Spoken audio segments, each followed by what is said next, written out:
अस्सलाम वालेकुम स्टूडेंट्स। आज हमारा टॉपिक है इलेक्ट्रोमैग्नेटिक इंडक्शन का। ठीक है, आज हम इसको डिस्कस करेंगे।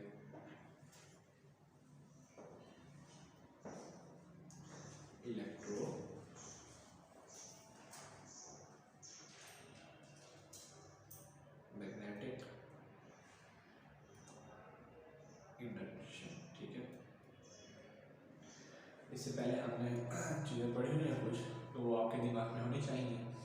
I'm sure कि आप लोगों ने देखा होगा वो लेक्चर। ओके, अब आपके पास है इलेक्ट्रोमैग्नेटिक इंडक्शन। तो ये क्या होती है, हम इसको थोड़ा सा पहले डिस्कस करते हैं। पहले आप इसको डिफाइन कर लो कि इलेक्ट्रोमैग्नेटिक इंडक्शन एक्चुअली है क्या। इलेक्ट्रोमैग्नेटिक इंडक्शन के हम कहते हैं कि हमारे पास मैग्नेटिक फील्ड लाइंस जो है अगर किसी भी कॉइल में पास होती हैं तो उसकी वजह से इंड्यूस्ड ईएमएफ प्रोड्यूस होता है। इस पूरे फिनोमेना को आप इलेक्ट्रोमैग्नेटिक इंडक्शन का नाम देते हो। ठीक है, अब हम पहले पढ़ चुके हैं। पहले मैंने दोस्तों को आपको बताया था कि एम्पेयर और ओरेस्टेड साइंटिस्ट ने बताया था, क्या बताया था कि किसी कंडक्टर से हम क्या करवा रहे हैं कि इलेक्ट्रिक करंट प्रोड्यूस करवा रहे हैं, उसमें से पास हो रहा है। तो आपको पता है उस कंडक्टर के अराउंड जो फील्ड प्रोड्यूस होती है उस फील्ड को आप मैग्नेटिक फील्ड का नाम देते थे। अब सेम यही बात एम्पेयर ने बताई और वही क्रिस्टियन हॉकिंस ने ये बात बता चुके हैं। लेकिन माइकल फैराडे ने कहा कि इसका रिवर्स बताया उसने कहा कि अगर मैग्नेटिक फील्ड जो है किसी भी कंडक्टर के अराउंड मैग्नेटिक फील्ड प्रोड्यूस होती है तो हम उस फील्ड की वजह से हम इलेक्ट्रिक करंट को प्रोड्यूस करवा सकते हैं। ठीक है, एम्पेयर ने और हमारे पास जो क्रिस्टियन हॉकिंस ओरेस्टेड था उसने जो बताया, अब माइकल फैराडे ने आके उसका रिवर्स बता दिया, उसको उल्ट बता दिया कि अगर आप किसी भी कंडक्टर के अक्रॉस मैग्नेटिक फील्ड प्रोड्यूस करवाते हो तो उस फील्ड की वजह से जो है इलेक्ट्रिक करंट प्रोड्यूस हो जाएगा। ठीक है, ये बताया था किसने कहा, माइकल फैराडे ने, ये आपको बताना चाहिए। और उसी साल जो है एक साइंटिस्ट था जोसेफ हेनरी, उसने भी यही करके बताया कि आप मैग्नेटिक फील्ड है तो उसके अराउंड जो है आप इलेक्ट्रिक करंट प्रोड्यूस करवा सकते हो। ठीक है, ये सारी बातें इन साइंटिस्ट की थी जो ये बता चुके थे हमें। ठीक है, अब क्या है कि आपको डिफाइन आनी चाहिए एक मैग्नेटिक फील्ड ऑफ स्ट्रेंथ की। हम कहते हैं कि number of magnetic field lines passing through a certain area passing through surface, तो उस को आप क्या कहोगे, मैग्नेटिक फील्ड की स्ट्रेंथ का नाम दोगे। ठीक है, आप कंसिडर करते हो कि आपके पास कोई सरफेस है, जैसे अगर आप एक सरफेस को इस तरह प्लेस करें कि वो परपेंडिकुलर हो, आप एक सरफेस परपेंडिकुलर प्लेस कर दें और आप एक सरफेस जो है वो पैरेलल प्लेस कर दें, क्या कहाँ वाला, in the magnetic field line. ठीक है, ये आपके पास है।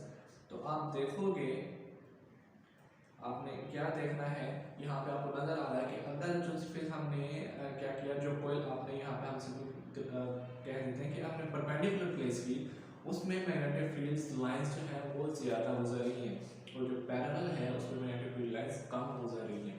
ठीक है, ये आपको पता होना चाहिए, बाकी आगे हम डिटेल में इसको डिस्कस करेंगे। तो हमने यहाँ पे देखा कि अगर कोई भी मैग्नेटिक फील्ड लाइंस गुजरती है तो अच्छा, ये चलो ये बातें हमें समझ आ गई। तो हम इसी को एक एक्सपेरिमेंट के जरिए से डिस्कस करते हैं।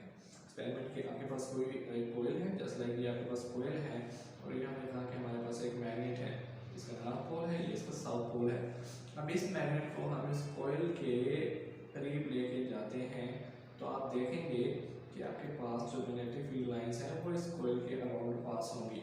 और अगर हम कोयल को आप जो है इस मैग्नेट को दूर लेके जाते हो तो चंद एक जो फील्ड लाइंस ही हैं जो इस कोयल में से पास होंगे। तो हमने यहाँ पे क्या देखा कि अगर आप एक मैग्नेट को किसी कोयल के करीब लेके जाते हो तो ज़्यादा नंबर ऑफ मैग्नेटिक लाइंस इसमें से गुजरती हैं, और अगर आप एक कोयल को मैग्नेटिक इस मैग्नेट को कोयल के से दूर लेके जाते हैं तो आपने देखा कि कम नंबर ऑफ जो फील्ड लाइंस है, मैग्नेटिक लाइंस है, वो इसमें से पास होंगी। ठीक है, और इसी चेंज की वजह से कि अगर हम कहते हैं कि हमारे पास जो मैग्नेटिक फील्ड लाइंस है कम या ज़्यादा पास होती रहती है, यानी कि इसमें वेरिएशन आती है, वैरायटी आती है, चेंज आता है, तो इस चेंज की वजह से आपके पास ईएमएफ इंड्यूस्ड हो, जिसको आप इंड्यूस्ड ईएमएफ का नाम देते हो। ठीक है, आपके पास क्या इंड्यूस्ड होगा, एक ईएमएफ इंड्यूस्ड हो जाएगा। ठीक, इसी चीज़ को आप एक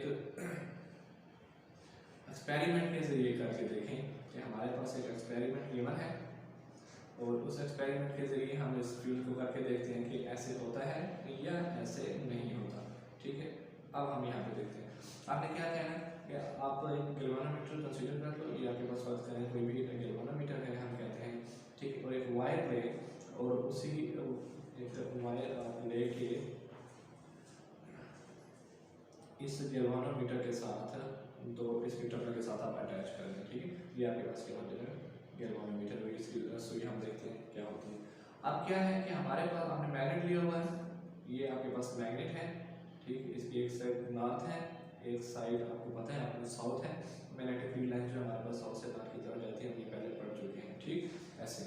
अब क्या है, हम इस वायर को अगर इस शेप में जो हमारे पास मैग्नेट, हम एक एक्सपेरिमेंट कर रहे हैं, हमने क्या देखा, अब हम ये कर रहे हैं कि हमारे पास ये जो वायर है, अगर इसी वायर को आप इस मैग्नेटिक फील्ड के पैरेलल मूव करवाएं, यानी जस्ट लाइक ऐसे आप इसको, यानी कि इस जैसे जहाँ मैग्नेटिक फील्ड आपके पास है इसी डायरेक्शन में आप इसको मूव करवाएं, तो आपके पास इसकी डिफ्लेक्शन गैल्वेनोमीटर पे जीरो डिफ्लेक्शन होगी, कोई डिफ्लेक्शन नहीं होगी, ठीक है। अब अगर आप वायर को क्या करते हो, जैसे कि आपके पास वायर है, इसी वायर को पकड़ के जहाँ पे मैग्नेटिक फील्ड लाइंस हैं, इस मैग्नेटिक फील्ड लाइंस के अलोंग ऐसे ऊपर ऐसे नीचे उसको लेके जाएं, तो आपने क्या देखना है कि आपके पास ये जो मैग्नेटिक फील्ड लाइंस है ये ज़्यादा इसमें से गुजर रही होंगी, और आपको पता है क्या अगर मैग्नेटिक फील्ड लाइंस यहाँ से ज़्यादा गुजर रही हैं तो हमने देखा कि हमारे पास इंड्यूस ईएमएफ प्रोड्यूस होता है, उस सारे प्रोसेस को आप इलेक्ट्रोमैग्नेटिक रिएक्शन का नाम दोगे। तो यहाँ से अब आपने देखना है कि अगर इस वायर को इसके नीचे लेके जाएं, यानी जो आपके पास ये कोई जो हमने मैग्नेट लिया होगा इस मैग्नेटिक फील्ड लाइंस के दौरान इसको नीचे लेके जाएं हम वायर को, तो यहाँ पे आपके पास जो गैल्वेनोमीटर की डिफ्लेक्शन होगी, ये जो सुई होगी, ये आपको डिफ्लेक्ट करके बताएगी। दैट्स मीन अगर ये सुई डिफ्लेक्शन हो रही है गैल्वेनोमीटर की होगी, हमने पहले पढ़ा था कि गैल्वेनोमीटर का क्या काम है, गैल्वेनोमीटर करंट को डिटेक्ट करता है। अब गैल्वेनोमीटर की जो सुई डिफ्लेक्ट कर रही है, इस बात का मतलब इस वायर में क्या प्रोड्यूस हो गया है, करंट हो गया है प्रोड्यूस। तो हम यहाँ से ये धीरे निकाल सकते हैं कि अगर number of magnetic field line wire से ज़्यादा पास हो रही हैं, तो उस फील्ड लाइन की वजह से इस वायर में करंट प्रोड्यूस हो जाएगा, और वो हमें गैल्वेनोमीटर की डिफ्लेक्शन के ऊपर शो होगा, गैल्वेनोमीटर डिफ्लेक्ट करेगा, हमें शो हो जाएगा, हमें पता लग जाएगा कि इस वायर में करंट प्रोड्यूस हो चुका है, ठीक है।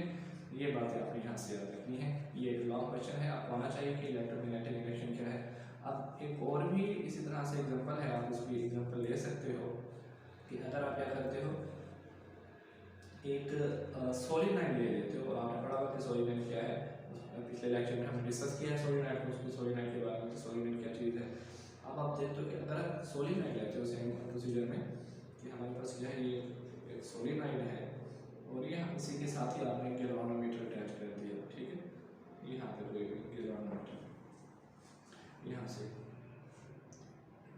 आप एक गैल्वेनोमीटर अटैच कर देते हो, तो क्या होगा कि कोई भी मैग्नेट है आपके पास, जैसे ये मैग्नेट हो गया नॉर्थ को, ये साउथ साइड हमारे पास, इसको करीब लेके जाएंगे तो हमने देखना है कि अगर हम करीब लेके जा रहे हैं तो हमारे पास जो मैग्नेटिक फील्ड लाइंस हैं वो ज़्यादा पास होंगी, जैसे अभी हमने पीछे पढ़ा है। इसी तरह अगर एक मैग्नेट को आप इससे दूर लेके जाओगे तो आप देखोगे कि इसमें कम फील्ड लाइन जो है वो इन्वॉल्व हो रही है। और अब अगर ऐसा हो रहा है तो ऑब्वियसली हमें पता है कि करीब लेके जाते हैं ज़्यादा मैग्नेटिक नंबर ऑफ लाइन जो इसमें पास होंगी, तो ये जो है आपकी डिफ्लेक्शन जो होगी यहाँ पे गैल्वेनोमीटर की डिफ्लेक्शन की सुई जो है वो डिफ्लेक्ट करेगी और वो शो करेगी कि अब इसमें से करंट ज़्यादा पास हो रहा है, ठीक है। अगर हम दूर लेके जाते हैं तो इसमें कोई करंट पास नहीं होगा, because number of magnetic field line बहुत इससे दूर हो जाएंगी, इससे नहीं गुजर सकेंगी, तो साफ सारे गैल्वेनोमीटर के ऊपर कोई डिफ्लेक्शन नहीं होगी, ठीक है।